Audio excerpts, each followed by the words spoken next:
इस मंच पर अभी आपके राज्य का जो लोक गायन था उसने तो समा बांध ही दिया और आप यहाँ मंच पर पधारे हैं तो महफिल और रोशन हो गई है। धन्यवाद। जोरदार तालियां हो। छत्तीसगढ़ के मुख्यमंत्री भूपेश बघेल जी आज भारत 24 के मंच पर हैं और मैं आपका परिचय कैसे दूं?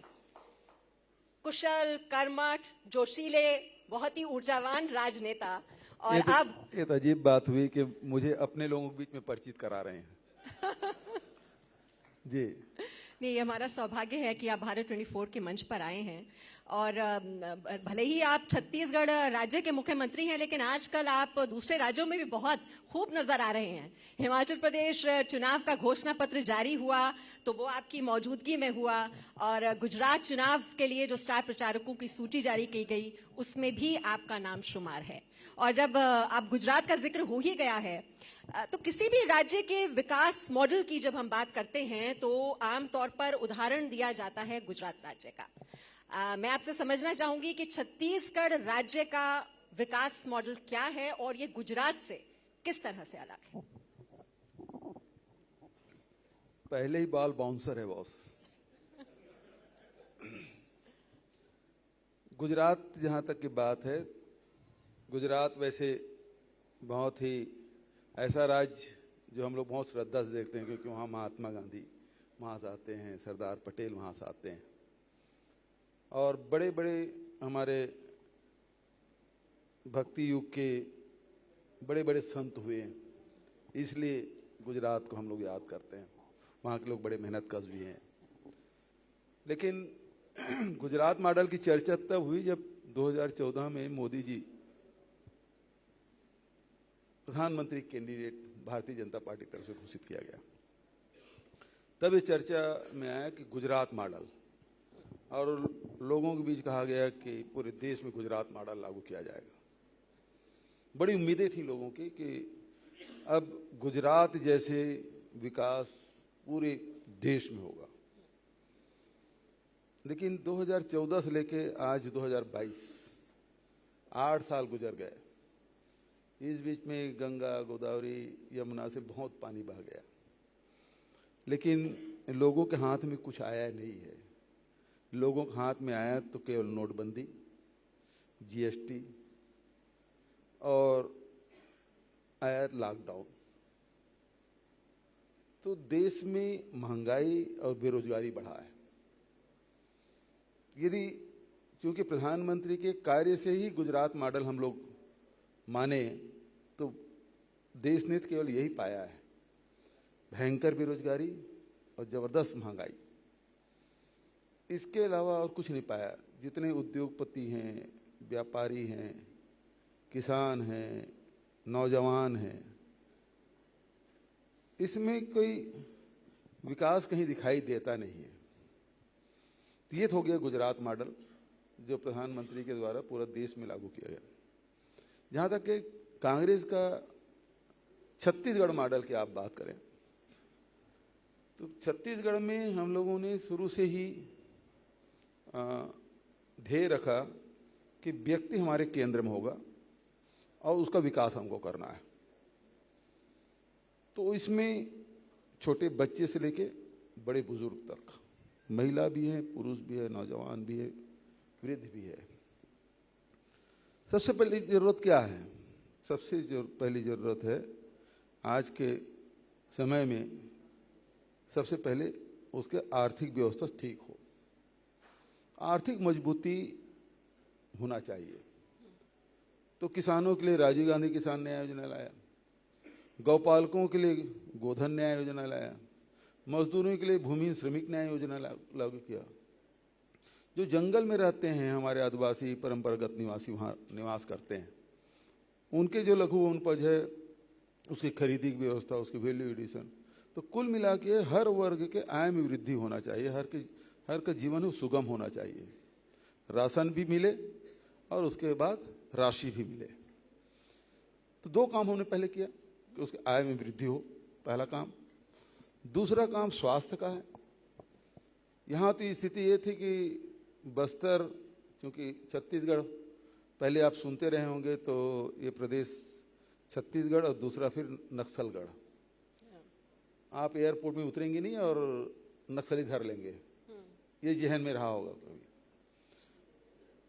तो उस समय स्थिति ये थी कि मीडिया में चर्चा होती थी कि नक्सलियों की गोली से ज़्यादा जवान शहीद हुए कि मलेरिया काटने से जवानों की मृत्यु हुई, ये तुलना करते थे।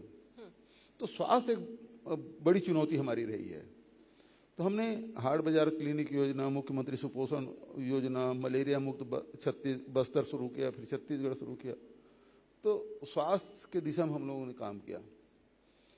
तीसरा जो है वो शिक्षा है। शिक्षा के सबको शिक्षा मिले, तो पहले शिक्षकों की भर्ती भी हमने की, स्कूलों की स्थिति सुधारी।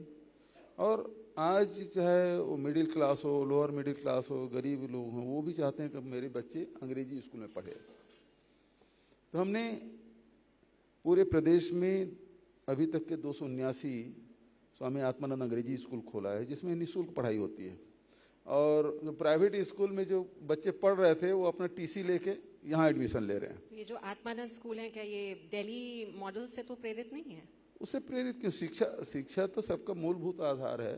और दूसरा, दिल्ली में बड़े लोग भी रहते हैं, है ना, लेकिन दिल्ली में कोई नया बिल्डिंग बना नहीं है। अब दूसरा भी आप कह सकते हैं कि उसका मोहल्ला क्लिनिक, तो मोहल्ला क्लिनिक यहाँ हमने हाट बाजार क्लिनिक चालू किया, मेडिकल मोबाइल यूनिट, शहरी स्वास्थ्य योजना शुरू किया। यदि आप उसकी तुलना करेंगे तो मेरा सवाल ये रहेगा कि दिल्ली के मोहल्ला क्लिनिक में इस कोरोना काल में, वैश्विक महामारी में कितने लोगों की जान बचाई गई? और छत्तीसगढ़ में हमारा हाट बाजार क्लिनिक योजना है या शहरी स्वास्थ्य योजना है, शहरी स्लम स्वास्थ्य योजना है, उसमें कितने लोगों को लाभ हुआ है? तुलना करके देख लीजिए। उस समय हमारा एक्टिव था। दिल्ली में ऑक्सीजन हमने पहुंचाया, और दिल्ली में न दवाई मिल पा रहा था, न ही ऑक्सीजन मिल पा रहा था। तो गुजरात मॉडल तो फेल हुआ।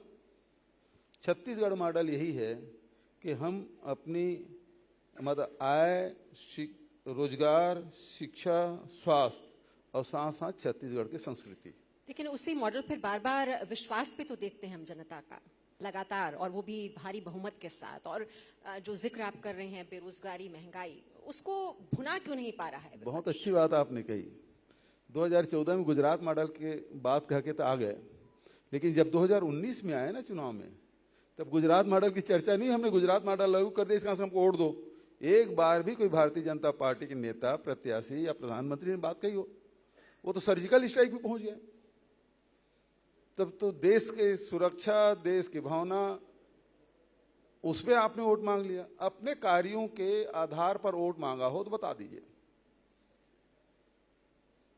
एक बात कही जाती है कि महात्मा गांधी के सपने को आप धरातल पर उतारने की कोशिश कर रहे हैं। गांवों को आत्मनिर्भर बनाने के लिए आपने कई प्रयास किए हैं, तो क्या क्या कदम उठाए गए? आत्मनिर्भर किसको बनाने की बात कहें आप? गांवों को, ग्रामीण इलाकों को। अच्छा, गांव।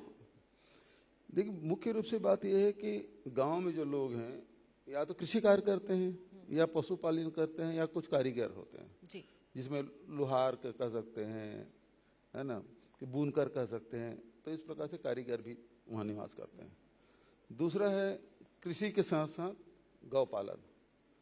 तो आज पूरे देश में गाय एक समस्या के रूप में है, और छुट्टा जानवर से लोग परेशान हैं। सड़कों में भी एक्सीडेंट हो रहा है, खेतों में भी फसल चराई हो रही। ऐसे में उनका प्रबंधन करना। दूसरा पहला खेती है। तो खेती में आप देखेंगे, चाहे धान की कीमत, ये छत्तीसगढ़ धान का कटोरा कहलाता है। पूरे देश में सबसे ज्यादा कीमत यदि कहीं मिल रहा है धान का, तो छत्तीसगढ़ में है। सबसे ज्यादा राजीव गांधी किसान न्याय योजना के तहत 9,000 रुपये प्रति एकड़ दे रहे हैं। तो इस प्रकार से हम देखेंगे तो धान की कीमत हमको 2640 रुपये पड़ेगा इस साल, जो धान बेच रहे हैं 1 नवंबर से जो धान खरीदी शुरू की है। उसी प्रकार से हम कोदो, कुटकी, रागी, मिलेट्स बोलते हैं, उसका समर्थन मूल्य घोषित किया, उसकी खरीदी की व्यवस्था की, उसके वैल्यू एडिशन भी हम लोग कर रहे हैं। फिर गन्ना गन्ना सबसे ज्यादा कीमत छत्तीसगढ़ में 355 रुपये में अभी हमने खरीदा। अभी रिकवरी करके हम लोग दिए तो करीब 460 रुपया क्विंटल पड़ रहा है, जो देश में कहीं नहीं है जी। केवल छत्तीसगढ़ में। मक्का भी खरीदी कर रहे हैं। तो इस प्रकार से कृषि उपज है, हमने उसको समर्थन मूल्य में खरीदा और न केवल खरीदा बल्कि उसको वैल्यू एडिशन भी किया। दूसरी बात है गोधन न्याय योजना, जो आज गौ पालन है वो अनार्थिक हो गया है, पशुपालन अनार्थिक हो गया है। उसे आर्थिक करने के लिए हमने 2 रुपये किलो में गोबर खरीदा और 4 रुपये लीटर में गौमूत्र खरीदना शुरू किया। तो अभी तक के लगभग 91 लाख क्विंटल गोबर हमने खरीदा। जी, आपकी वो नरवा गरवा गुरवा हाँ, वो वारी योजना, हाँ, तो उसमें पीएम मोदी ने भी काफी तारीफ की हाँ है जी, ये एक पार्ट ये है उसी का पार्ट है। जी। तो उसमें गौठान बनाने का काम और गौठान के गोबर खरीदी, गोबर खरीदी से वर्मी कंपोस्ट बनाना, वर्मी कंपोस्ट को किसानों को देकर खेत में डालने का काम, तो जैविक खेती। और चूंकि अब गौठान हमने बना दिया तो जानवर के रहने की व्यवस्था हमने कर दी, डे केयर हमने बनाया है, तो उसके लिए चारा। आज पराली जलाने से पूरा दिल्ली परेशान है ना, दिल्ली में आएंगे तो पूरा वहाँ को धुआं धुआं दिखाई देता, पंजाब चल दीजिए पूरा धुआं धुआं के। तो हमारे यहाँ छत्तीसगढ़ में स्थिति नहीं, यहाँ वातावरण साफ। क्यों? यहाँ पैरा नहीं जलाते हैं, हम पैरा दान करवाते हैं। जैसे कोई धन दान करता है, सोना चांदी दान करता है, भागवत कथा भी चल रहा है ना हमारे यहाँ, तो दान करते हैं, धन का दान करते हैं, धान का दान करते हैं। हम पैरा का दान करवा रहे हैं, किसान पैरा दान कर रहे हैं, तो उससे जानवरों की चारा हो गया। तो इस प्रकार से अर्थव्यवस्था के इस प्रकार से हमने पशुपालन को भी आर्थिक बना दिया है। जी, इन योजनाओं जिनका आप जिक्र करें, अभी रमन सिंह जी भी इस मंच पर आए थे और वो भी बता रहे थे कि कैसे उन्होंने इंफ्रास्ट्रक्चर डेवलपमेंट किया, सड़कें बना दी। तो जो 15 साल में उनका कामकाज था, उसके बाद आपने 5 साल में नया क्या किया है जो जनता को मिल नहीं रहा? देखिए, उन्होंने जो काम किया है उसमें पहले तय होता था कि इसमें माल कितना आएगा, तो भ्रष्टाचार था, भ्रष्टाचार होता था भाई। अब जो तेंदुपत्ता संग्राहक है वो चप्पल तो मांगे नहीं थे उससे, लेकिन उन्होंने कहा चरण पादुका योजना, तो पहले से तय हो गया भाई। अब किसी को मतलब 7 नंबर का उसको चप्पल लगता है, जूता लगता है, तो 6 नंबर वाले थमा दिए। कई जगह ये शिकायत हुई, एक में 6 नंबर है, दूसरे में 7 नंबर है। लेकिन 3 कार्यकाल तो उनको मिले। हाँ, तो 3 बार विश्वास जताया जनता ने। वो हमारी कुछ तो हमारी गलती है। तो दूसरा योजना उन्होंने शुरू किया, मोबाइल बांटा। मोबाइल इतना बांटा कि जहां टावर नहीं है वहां भी मोबाइल बांट दी। ऐसे विकास उन्होंने किया। तो 15 साल की जो एक आखिरी राजधानी बनाया उन्होंने। डिजाइन तो हमारे शासनकाल में बन गया था, योगी जी जो मुख्यमंत्री थे तभी वो बना था, और शिलान्यास भी हो गया था। निर्माण कार्य उन्होंने, बढ़िया बढ़िया सड़कें बनी, कोई शक नहीं। लेकिन उसका कास्ट क्या है? और जितने वहां बने हैं वो सब, जैसे वो सिगरेट के डब्बा को आप एक के ऊपर एक रखें, सिगरेट की डिब्बी को, बिल्कुल वैसी कॉलोनी दिखता है, और कोई बसा उसा नहीं है, वहां कोई रहता ही नहीं। 6-7 हजार करोड़ रुपया आपने कर्जा ले फूंक दिया उसको। तो ऐसे इंफ्रास्ट्रक्चर जिसमें अंत में क्या हुआ 15 साल के बाद ये है कि 18% लोगों के पास मकान नहीं, और 40% लोग गरीबी रेखा के नीचे हैं पूरे देश में सबसे ज्यादा। वो तो कह रहे हैं पीएम आवास योजना के तहत आप वहां पर घर नहीं बनने दे रहे हैं। पीएम आवास योजना तो 15 साल में आपने इतना गरीब कर दिया कि उसके मकान बनाने के पैसे देना पड़ रहा है। आज आप किसी भी सड़क से निकल जाइए, किसी भी शहर में या किसी गांव में चल जाइए, आपको पक्के मकान बनते हुए दिखाई देंगे। वो अपने पसंद के बना रहे हैं। अंतर क्या है? आप उसको पहले तो मजबूर बना दिए, गरीब बना दिए। 40% गरीबी रेखा किसको बोलते हैं?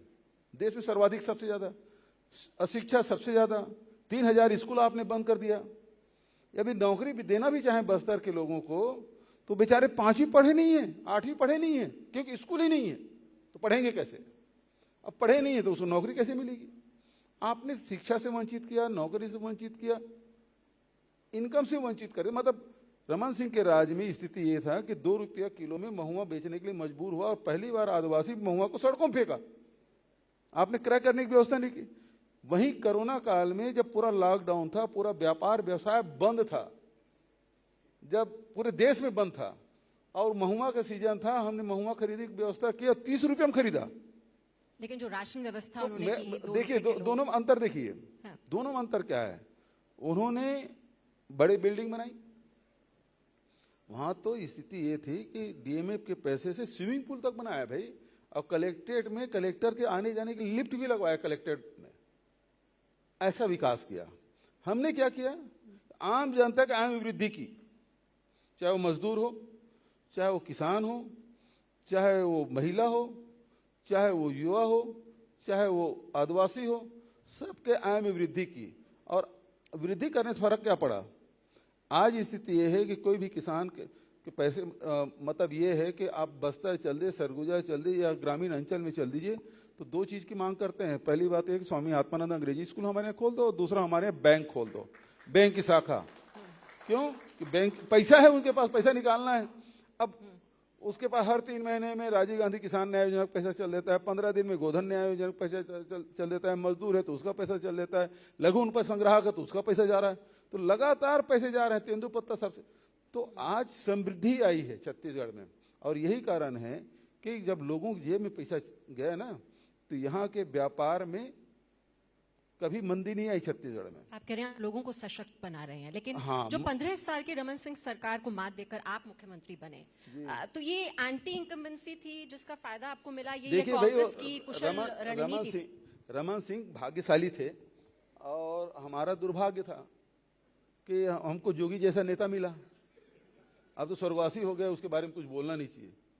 तो उसी खिलाफ में बोल के वो सत्ता में है, और उसी डरा डरा के मुझे नहीं जिताओगे तो फिर जोगी आ जाएगा। जैसे वो गब्बर मतलब शोले पिक्चर में डाला है ना, बेटा सो जा नहीं तो गब्बर आ जाएगा। तो स्थिति छत्तीसगढ़ में लोगों को ये था कि यदि मुझे नहीं चुनोगे तो जोगी जी फिर से मुख्यमंत्री बन जाएंगे। तो इस डर के मारे वो आखिरी दिन में विज्ञापन छपवाता था और 5% वोट शिफ्ट हो जाता था। और देख लीजिए, भारतीय जनता पार्टी 3 बार के सरकार बनी ना, चौथे बार में स्थिति क्या रही? 15 साल सरकार में रहने के बाद 15 सीट में सिमट गया, अब तो 14 सीट है। कांग्रेस कभी इतना कम नहीं पाया, 35, 36, 37, मतलब 45 में सरकार बनना है और हम बिल्कुल वहीं जाकर अटक जाते थे। और भूपेश जी, आजकल आप सरकारी अधिकारियों को डरा रहे हैं, अलग अलग विधानसभा क्षेत्र में घूमते हैं और किसको सस्पेंशन का नोटिस मिल जाए तो डरे हुए हैं। नहीं, वो तो डराने काम तो दिल्ली के ईडी, आईटी, डीआरआई, सीबीआई ये लोग कर रहे हैं, हम लोग डराने वाले काम नहीं। हमारे अधिकारी यदि जनता काम ना करे, यदि जाति प्रमाण पत्र कोई गरीब आदमी मांग रहा है और उसके जो समय सीमा में उसकी जाति प्रमाण पत्र नहीं बना, और वो गरीब आदमी बार बार कार्यालय में चक्कर लगा रहा है, तहसील का या एसडीएम कार्यालय का, तो निश्चित रूप से खिलाफ कार्रवाई होगी। किसी गरीब का राशन कार्ड नहीं बना है और मेरे सामने खड़ा हो जाए कि मैं 2 महीने से 3 महीने से राशन कार्ड के लिए आवेदन दी हूं और उसके बाद भी नहीं बना है, तो कारण मैं पहले पूछता हूं इसे राशन कार्ड क्यों नहीं बना। यदि अधिकारी गलती पाए तो वही कार्रवाई भी हो जाती है। तो कार्रवाई हाँ ये है, हम कार्रवाई करते हैं तो आम जनता के लिए करते हैं, वहां कार्रवाई होती है डराने के लिए की जाती है। तो अभी घूम रहे चुनाव में तो जोरदार टक्कर मिलने वाली है, लेकिन किससे? बीजेपी से। देखिए चुनाव तो अब देखो, इस बार एंटी इनकम्बेंसी का भी सामना आपको देखो करना चुनाव पड़ेगा। को कभी हम लोग हल्के से नहीं लेते। अभी उपचुनाव चल रहा है, हम लोग कभी हल्के से नहीं लेते, पूरी गंभीरता चुनाव लड़ रहे हैं। ये चुनाव भी अभी जितने उपचुनाव हुए हम जीते हैं, जितने नगरीय निकाय चुनाव इतिहास में कभी ये सभी नगर निगम कोई पार्टी जीता हो ऐसा कभी नहीं हुआ। हम सारे नगर निगम जीते हैं, जिला पंचायत अधिकांश जीते हैं, जनपद जीते हैं, पंचायती राज जीते हैं। तो ये शहरी क्षेत्र में हो चाहे ग्रामीण क्षेत्रों में, हम लोग पूरी ताकत के साथ लड़े हैं और जीते भी हैं। बीजेपी नए चेहरों पर दाव लगा रही है, तो आपकी क्या रणनीति रहने वाली है? कुछ मतलब ये विधायकों का परफॉर्मेंस मॉनिटर इसका मतलब ये है क्या ब्रिजमोहन, रमन सिंह सबके टिकट कटवाने वाली है आप? वो तो पार्टी तय करेगी। नहीं, अभी आपने लेकिन आपकी देखिए क्या रहेगी? बहुत सहजता से आपने कह दिया कि नए चेहरे में दांव लगाएंगे। मतलब बेचारे रमन नहीं, सिंह लग का रहा है भी जैसे, आपने जैसे इंटरव्यू प्रदेश दिया। अध्यक्ष बदल दिए गए, प्रभारी नए नए आ रहे हाँ, हैं, तो तो लग ऐसा रहा है ऐसा लग कि रहा है। रणनीति ऐसी रहने वाली है। तो संभावना है। आपकी पार्टी की क्या रणनीति रहने वाली है? देखिए रमन सिंह की टिकट आपने कटवा दिया, अच्छा नहीं नहीं, मैं नहीं कटवा रही किसी का टिकट। अच्छा, आप तो जा रहे हैं ना चुनाव में? किया जी। आप ही होंगे सीएम फेस एक बार दोबारा?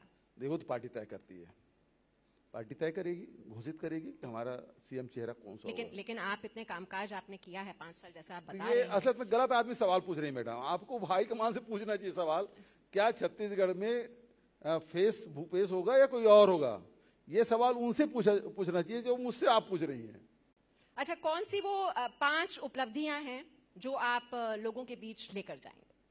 वो तो आप उपलब्धियां कम आप तो सीमित कर दिए। मैं इतने सारे मैं 5 बड़ी उपलब्धियां, क्योंकि ऐसे तो फहरिस्त बहुत लंबी हो जाएगी, लेकिन 5 बड़ी उपलब्धियां अगर मैं कहूं, और वो कौन सा ब्रह्मास्त्र होगा आपका? मैं ब्रह्मास्त्र वगैरह नहीं चलाता। ब्रह्मास्त्र किसी की जान ले लेती है। मैं तो प्रेम वाले बात, अभी कबीर के भजन सुने ना, प्रेम न बाड़ी उपजे, प्रेम न हाट में जाए, राजा प्रजा जो रुचे शीश दे ले जाए। तो हम लोग तो प्रेम के मानने वाले हैं। ये कबीर की धरती है, ये गुरु घासीदास की धरती है, जहाँ प्रेम के वातावरण है। यहाँ कण कण में प्रेम है, भाईचारा है। तो हम लोग प्रेम से दिलों को जीतेंगे। हृदय परिवर्तन में विश्वास करते हैं, गला काटने में नहीं, रौंदने में नहीं। ये विदेशी संस्कृति हो सकता है, छत्तीसगढ़ के देश की संस्कृति नहीं। और 5 उपलब्धियों की बात तो मुझसे क्यों पूछती हैं आप? किसी भी खड़ा करके 5 उपलब्धि पूछेंगे तो उससे ज्यादा बता देंगे, चाहे शहर का हो चाहे गांव का हो। बड़ा परिवर्तन आया है जीवन में। आज हम नक्सलवाद को पीछे धकेलने में सफल रहे। मैं समझता हूं कि आज कोई पत्रकार, कोई भी मीडिया हाउस के कोई भी कार्यक्रम में जाता हूं तो नक्सल के बारे में सवाल कोई नहीं पूछते, आखिरी में पूछते हैं, अचानक याद आ जाए तब। मतलब अब छत्तीसगढ़ में नक्सलवाद के बारे में कोई बात नहीं करता। उसकी क्या वजह है? क्या कोरोना काल में जो बड़े बड़े नेता हैं वो खत्म हो गए, इस वजह से वो इतनी प्रबल समस्या नहीं है? लेकिन पूरी तरह से तो मुक्ति अभी भी नहीं। मुक्ति नहीं हुई है, मैं कहाँ कह रहा हूँ कि पूरी तरह सफाया हो गया, लेकिन ये कह रहा हूँ कि पीछे धकेलने में सफल रहे। वो हमारी नीति रही, विश्वास, विकास और सुरक्षा।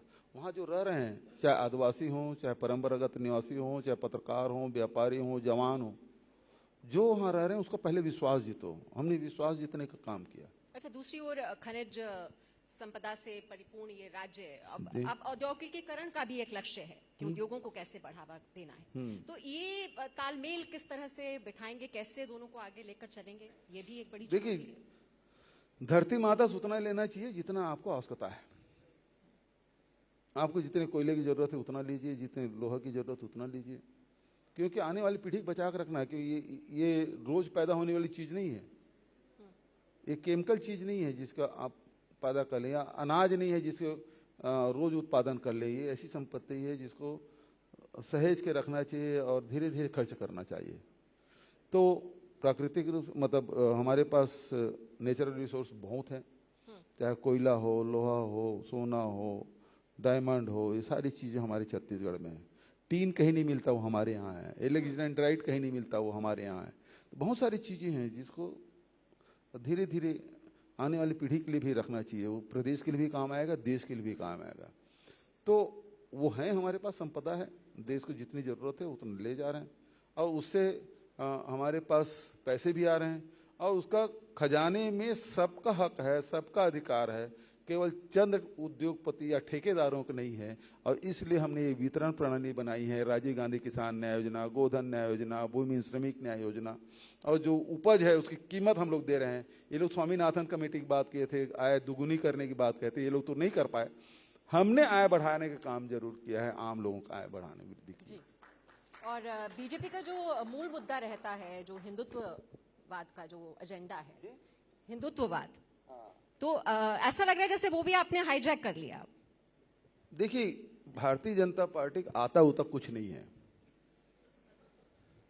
इसको दो ही चीज है, घृणा और हिंसा। जाति जाति के बीच में झगड़ा कराओ तो एक पक्ष तो तुम्हारे पक्ष में आ ही जाएगा।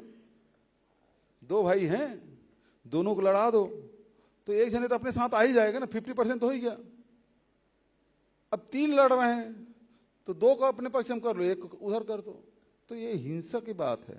और ये बात सही है कि इसको उसी कारण से सत्ता मिली, चाहे सांप्रदायिकता हो चाहे धर्मांतरण हो। ये 2 मुद्दे पे इनको सफलता मिली, राष्ट्रीय स्तर पे मिली, उत्तर प्रदेश जैसे राज्य में मिली। लेकिन ये धरती संत महात्माओं की धरती है, बुद्ध की, महावीर की, कबीर की, गुरु नानक देव की, नामदेव की, कितने मतलब भक्ति काल में कितने संत हुए। वो लोगों ने प्रेम की बात कही है, अंत में प्रेम की ही जीत होगी। लेकिन वो हिंसा और घृणा की जो जीत नहीं नैरेटिव होगी। उन्होंने सेट किया, अब उसी पिच पर आप भी बैटिंग करने की कोशिश कर रहे हैं। ना, ना, अब ना, ना, रामवन वो मार्ग को आप जिस तरह से डेवलप कर रहे हैं, जी नहीं, कौशल्या माता का मंदिर बना दिया गया, ठीक। तो क्या ये मैं वही बिल्कुल उससे narrative follow सहमत कर नहीं हूं। रहे मैं तो संस्कृति की बात करता हूं। धर्म है, कोई धर्म नहीं है जो घृणा की बात करे, हिंसा की बात करे। और यदि कोई ऐसा करता है, कोई धर्म ऐसा कहता है तो वो धर्म नहीं है। यदि दूसरे धर्म के प्रति नफरत फैलाए तो वो धर्म नहीं है। धर्म में तो प्रेम है। मूल तत्व तो क्या है किसी धर्म का? उसमें करुणा है, दया है, प्रेम है, अहिंसा है। यही तो धर्म के मूल गुण है। किसी धर्म का अध्ययन करेंगे तो ये सब, किसी में करुणा की प्रधानता है तो किसी में प्रेम की प्रधानता है। तो अलग अलग धर्मों में अलग अलग चीजों की प्रधानता है, लेकिन तत्व तो यही है। इसी को आपने अलग अलग रूप में गाया है, कहा है, विवेचना की है। तो ये धर्म के मूल तत्व यही है। और मूल तत्व के विपरीत आप घृणा फैलाने की कोशिश कर रहे हैं तो तात्कालिक रूप से लाभ तो पा सकते हैं। भारतीय जनता पार्टी चुनाव जीत सकती है, लेकिन देश हारते जा रहा है। क्योंकि देश हम सबका है। कोई हिंदू है, कोई मुसलमान है, कोई क्रिश्चियन है, कोई सिख है, कोई ईसाई है, तो कोई, अब आजकल तो जैन लोग भी अल्पसंख्यक में आ गए हैं, पारसी है, जैन है। अरे 6 दर्शन इस देश ने दिया पूरी दुनिया को। तो एक ही बात कैसे कर सकते हैं आप? जिस देश ने 6 दर्शन दिए हैं पूरी दुनिया को, तो एक धर्म की बात आप कैसे कर सकते हैं? तो ये मूल बात है। आप साकार ब्रह्म के मानते हैं, निराकार ब्रह्म के मानते हैं। अब साकार और निराकार में भी झगड़े पहले कभी होते थे, आज उसको थोड़ा डाइल्यूट करके आप हिंदू और मुसलमान के झगड़े में ले आए हैं। लेकिन ये नफरत, देखिए, इसी चक्कर में अंग्रेजों ने इस देश में राज किया। आपके हिसाब से हिंदुत्व की क्या परिभाषा है? क्योंकि हिंदू- राहुल गांधी की जो परिभाषा ये है, जो आरएसएस की इनके जो परिभाषा है, परिभाषा है, हिंदुत्व की परिभाषा है, ये मिलिटेंट बनाना चाहते हैं, जो सावरकर की परिभाषा है। ये मिलिटेंट बनाना चाहते हैं, जबकि हमारे सभी धर्मों में अहिंसा और प्रेम की बात कही गई है। जो मिलिटेंट है वो सीमा में, मतलब जो सेना है वो सीमा में रहे, वो लड़ाई करे। हर आदमी यदि हिंसा में उतारू हो जाए तो वो फिर घर के लिए भी ठीक नहीं है, शहर के लिए भी ठीक नहीं, समाज के लिए भी ठीक नहीं है। फिर एक दूसरे गला काटना, मतलब ठीक है आज मैं आपसे लड़ूंगा, लेकिन कल आपसे लड़ाई खत्म हो गई तो फिर मैं अपने भाई से लड़ूंगा, अपने घर में लड़ूंगा। तो ये ठीक नहीं है। प्रेम ही एक ऐसी चीज है जिसे सबको जीता जा सकता है। और पूरे देश के, पूरी दुनिया में उदाहरण है कि नैतिकता के आधार पर, अहिंसा के आधार पर, प्रेम के आधार पर अंग्रेजों के जिसके राज में सूर्यास्त नहीं होता था, उस हथियार से इस देश को आजादी मिली। जब ये बात आजादी के लिए जब सही थी कि सारे धर्म के लोग, सारी जातियां, सारे भाषा भाषी के लोग एक साथ होके लड़ाई, एकजुटता आई, तब तो देश आजाद हुआ।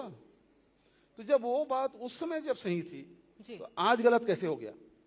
आज भी उतना ही जरूरी है देश के विकास के लिए। उस समय आजादी के लिए जरूरी था सभी धर्म सभी जाति के एक साथ होना, तो आज देश के विकास के लिए सभी जाति सभी धर्म को, सभी भाषा भाषी के लोगों को एक मंच में आना होगा, एक रास्ते में आना होगा, तब देश शिखर पे पहुंचेगा।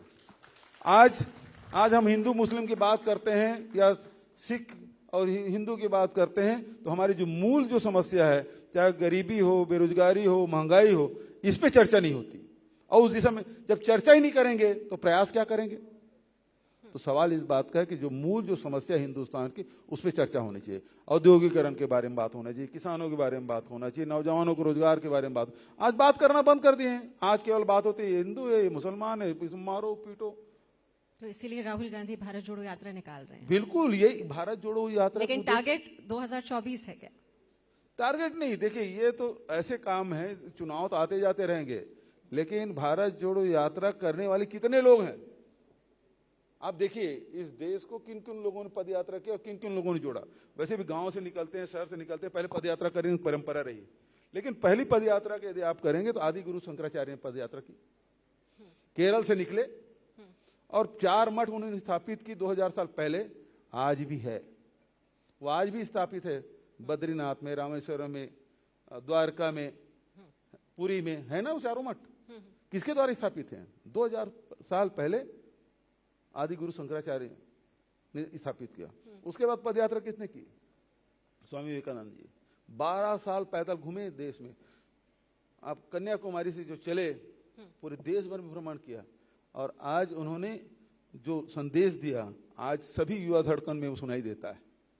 गांधी जी ने पद यात्रा की, विनोबा भावे ने पद यात्रा की, और देश राजनीतिक, वो तो धार्मिक हो गए, सामाजिक हो गया, और ये आज राजनीतिक बात करें, राजनीति में पद यात्रा किए गांधी जी ने किया, विनोबा भावे ने किया, तमाम कांग्रेसी नेताओं ने किया। उसका असर क्या रहा?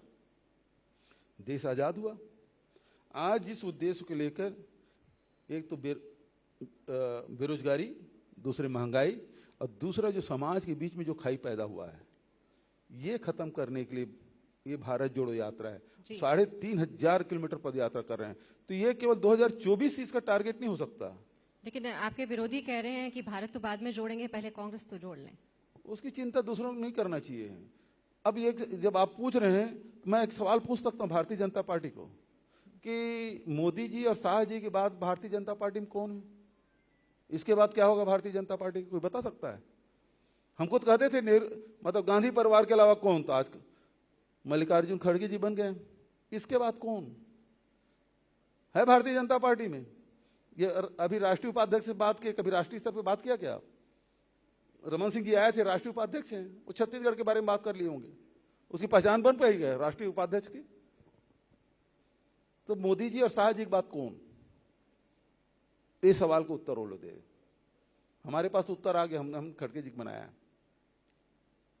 जी। आगे कोई सवाल? जी, मैंने सुना है कि जब 10वीं क्लास में थे तो आपने एक सांसद की कार पर कुछ कीचड़ फेंक दिया था सड़क के लिए, कुछ ऐसा हुआ था। किसने? आप बहुत ही थोड़े शरारती थे, नटखट थे बचपन में। अच्छा, वो कॉलेज के समय की बात है। मेरे गांव में अरविंद नेताम जी पूर्व सांसद है, पहले मंत्री भी थे, तो मेरे गांव में आए, और हम लोग, चूंकि हमारे गांव में 3 तरफ से नाला है, और जिधर स्कूल है या बाजार हम लोग जाते थे, उसमें बांध बन गया था, तो वो पानी भरा रहता था, हम लोग जा ही नहीं पाते थे। तो सांसद जी आए, तो हमने सड़क की मांग की, पुल की मांग की। हम लोग सुन ही नहीं रहे थे, तो हमने सड़क को खोद दिया तुरंत। कच्ची मिट्टी के तो था, खोद दिए, आधे घंटे में खुदाई हो गई। अब रुक गए, मतलब पैदल जाओ, 5 किलोमीटर पैदल चलो, समझ आएगा कि हम लोग कितने तकलीफ में हैं। तो फिर सड़कें, फिर 4 महीने बाद सड़कें बननी शुरू हुई, स्वीकृत हुआ। अच्छा, इतना असर हुआ आपके बोलने का? असर हुआ, क्यों नहीं होगा भाई, प्रजातंत्र में तो यही है। तो यही टकराव अब आपके विरोधी दलों से आपका होता है? नहीं, बिल्कुल, हम तो कभी आंदोलन कभी कुचलने की कोशिश नहीं करते। भारतीय जनता युवा मोर्चा के लोग कितना आंदोलन के, हमारे पुलिस वालों को मारे पीटे, लेकिन उन्होंने कहा कि ये फूल रखो भाई। खूब कोशिश की है यहाँ कि यहाँ पुलिस वाले उत्तेजित हो जाए, लाठीचार्ज कर दे, अश्रु गैस, तमाम कोशिशें हैं, वो नाकाम हुई। बस मेरा आखिरी सवाल कि अगर एक टर्म और मिलता है तो ऐसे कौन से अधूरे काम हैं जिनको आप पूरा करना चाहें? अभी तो 1 साल बचा है मैडम। हाँ, इसके बाद भी एक और मौका मिलता है तो उसके इस 1 साल का भी बता दीजिए और फिर अगले 5 साल का भी बता देखिए, अभी लगातार मैं भेंट मुलाकात कार्यक्रम में जा रहा हूँ, जहाँ कहीं कॉलेज की आवश्यकता है, कहीं स्कूल की आवश्यकता है, कहीं सड़कों के पुल पुलिया की है, तो वो सारी योजनाएं हम लोग ला रहे हैं, तो उसको जोड़ रहे हैं। तो कोशिश तो यही है कि जो हमारे पुरखों ने जो सपने देखे थे जी छत्तीसगढ़ के, जब छत्तीसगढ़ बनना चाहिए, जब आंदोलन करते थे, उन लोगों ने जो सपना देखा था उसे हमको पूरा करना है। यहाँ छत्तीसगढ़ के लोग समृद्ध हों, छत्तीसगढ़ के लोग शिक्षित हों, छत्तीसगढ़ के लोग सबके पास रोजगार हो, और ये तो शांति का टापू है, सभी लोग अमन चैन भाईचारा के साथ रहे, यही चाहूँगा मैं। चलिए, बहुत बहुत शुक्रिया। भारत 24 के मंच की शान बढ़ाने के लिए हमारा सौभाग्य है कि आज आप यहाँ पर उपस्थित हुए और आगे का आपका क्या विकास का रोड मैप रहने वाला है वो भी आपने बहुत बहुत हमारे धन्यवाद दर्शकों के साथ और यहाँ मौजूद लोगों के साथ Thank साझा you. किया। बहुत बहुत शुक्रिया आपका। बहुत बहुत शुक्रिया सर। और जैसे कि मैंने पहले भी कहा था कि एक मजबूत लोकतंत्र के लिए जितनी मजबूत सरकार होनी चाहिए उतनी विपक्ष भी, और भूपेश बघेल सरकार जिस तरीके से छत्तीसगढ़ में काम कर रही है वो वाकई काबिले तारीफ है। एक बार फिर से आप लोगों की तालियों के बीच सर का बहुत सारा शुक्रिया अदा करना चाहिए। और सर, हमारे पास आपकी सरजमी से सम्मानित करने के लिए कुछ अवार्डीज हैं जिनकी लिस्ट है, लेकिन वो अवार्डीज कौन है उनसे पहले उनका एक एवी हम प्ले करें उससे पहले मैं चाहूंगी कि मनोज जग्यासी सर, चीफ बिजनेस ऑफिसर, और साथ ही हमारे सीनियर एडिटर उमर सईद जी वो स्टेज पर आए। And can we have that AV please of awardees. Bharat 24 एक ऐसा न्यूज चैनल जो खबरों के साथ साथ नए भारत, सशक्त भारत, मजबूत भारत और खुशहाल भारत के नए विजन के साथ अपनी खास जगह बना रहा है। भारत 24 की लगातार कोशिश रही है कि देश के विकास और तरक्की में शामिल लोगों का हर मुमकिन साथ दिया जाए। इसी नेक नियत के साथ हम लेकर आए हैं भारत 24 शिखर सम्मान। इस पहल की शुरुआत हुई गुजरात से, जहां हमने देश के विकास के पहिए को लगातार गति दे रहे लोगों को सम्मानित किया। अब बारी है छत्तीसगढ़ की, जहां हम करेंगे उन हस्तियों को सम्मानित जिन्होंने अपनी मेहनत से न सिर्फ आज संवारा बल्कि देश का कल भी सुरक्षित कर रहे हैं। तो हो जाइए तैयार भारत के इन होनहार लोगों की कामयाबी का जश्न मनाने के लिए भारत 24 के साथ विजन ऑफ न्यू इंडिया। और अब मैं एक एक करके अवार्डी से गुजारिश करूंगी कि आप मंच का रुख करें। सबसे पहले अनुज शर्मा, रीजनल एक्टर और फोक सिंगर हैं आप। अनुज शर्मा पद्मश्री से सम्मानित हैं। 22 साल से छत्तीसगढ़ी सिनेमा के सुपरस्टार हैं आप। लोक गायन के क्षेत्र में देश और विदेश में इन्होंने खूब पहचान बनाई है। तालियां बजती रहनी चाहिए, बोलने की बिल्कुल ना जरूरत पड़े।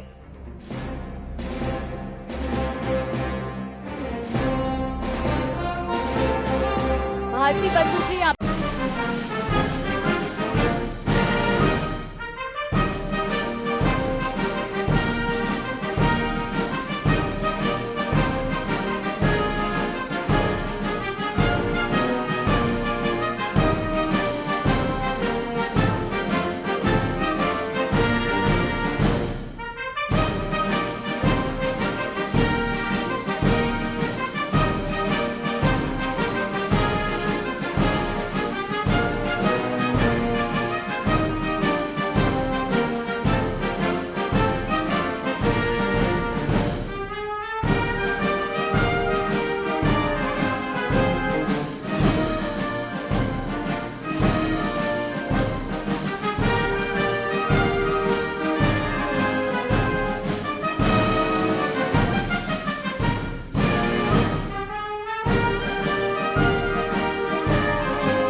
Doctor Raj Manhare, Shridani care multi speciality hospital, Shridani care multi speciality hospital के डायरेक्टर डॉक्टर राज मनहर ने छत्तीसगढ़ के छोटे से शहर सजबहार में साल 2017 में अपना क्लिनिक शुरू किया और लोगों को चिकित्सा सुविधा उपलब्ध करवाई है। आप सबकी तालियां बजती रहनी चाहिए। Mister Rakesh Pandey, CMD VIP city, 30 वर्षों से रियल एस्टेट के क्षेत्र में पायनियर होने के साथ ही वीआईपी सिटी में नेशनल और इंटरनेशनल लेवल के टूर्नामेंट आप करवाकर रायपुर, छत्तीसगढ़ और अपने प्रोजेक्ट में एक नई पहचान बनाई है।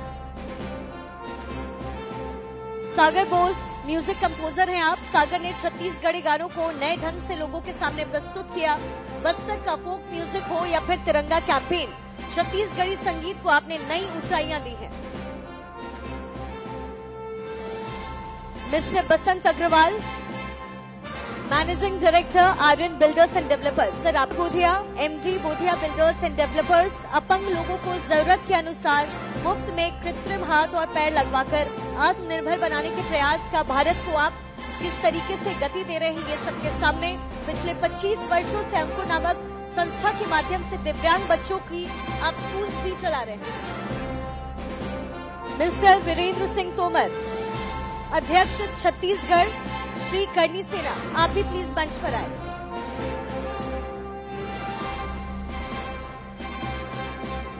Mister Kirtan Lal Sahu, Santoshi group of company, विगत 22 वर्षों से छत्तीसगढ़ में कई गोडाउन और कमर्शियल कॉम्प्लेक्स के अलावा लगभग 500 से अधिक परिवारों को सपनों की आप छत दे चुके हैं।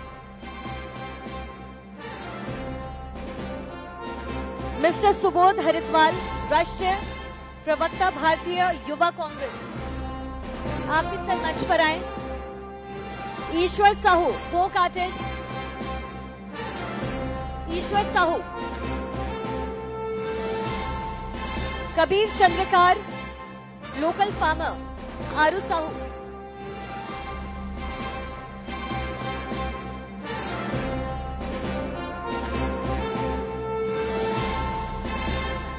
And last but not the least, Dr. Sanjay Agrawal and team, Director, High-Tech Super Speciality Hospital, Bhilai. बहुत बहुत शुक्रिया आप सभी का और हार्दिक शुभकामनाएं सर आपको हमारे और हमारी पूरी टीम की तरफ से। तालियों के साथ ये सिलसिला यूं ही बढ़ता रहना चाहिए। बहुत बहुत शुक्रिया सर हमारे साथ जुड़ने के लिए।